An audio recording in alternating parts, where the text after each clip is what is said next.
I saw it as a way for me to grow as a person academically and also personally.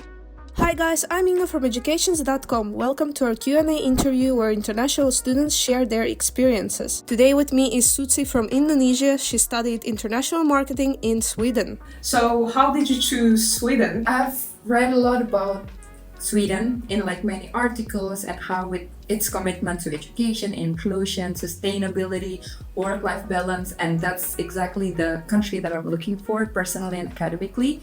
And also I relied a lot on scholarships, fully funded ones. So I've been applying, or I've had applying to many scholarships throughout the years, and the Swedish government scholarship was the one that chose me as one of their awardees at that time. So I got the Fulbright scholarship from the Swedish government when I was 25 years old. It was a long journey. It was like 10 years journey of me chasing scholarships.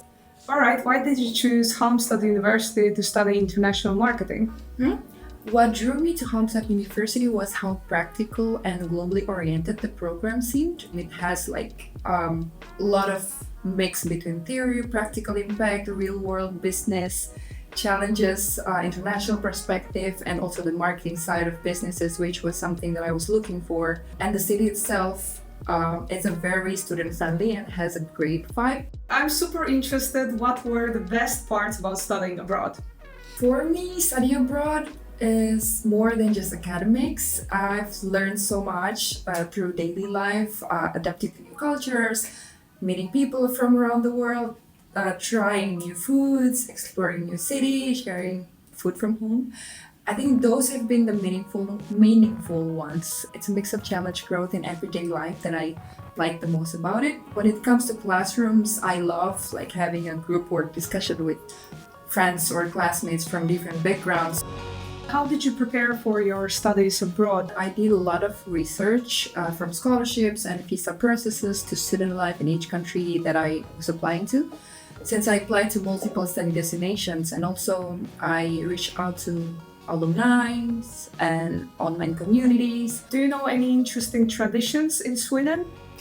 I would say one of the most interesting habits that the Swedish people do is that they have these special food days. They have Semla Day, they have Cinnamon Buns Day, they have candy days, they have pancake day. I think it's very nice of them to have something like that. It makes your day-to-day life a bit more interesting and nicer and fun in a way that we celebrate it through food. Okay, and what has been your biggest challenge?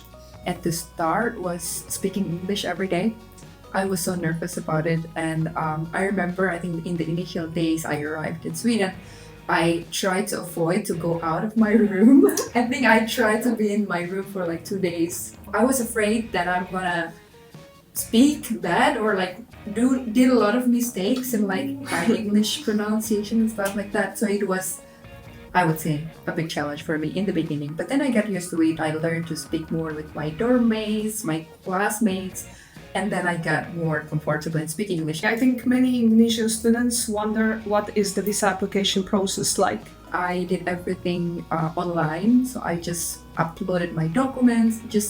I just need to make sure that they're readable. I scanned all of them and then upload the applications and the documents online to the Swedish migration agency, Migrationsverket.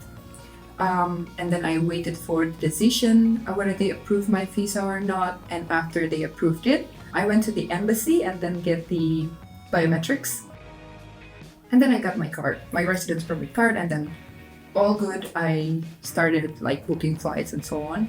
But I would say, I think it's also applicable for other countries as well, because Sweden is everything is centralized. You can do everything online, and no matter where you're from, I think it's easy for you to apply for the residence permit as a student to study in Sweden. Okay, any last tips for our audience? My tip would be, don't be afraid to try.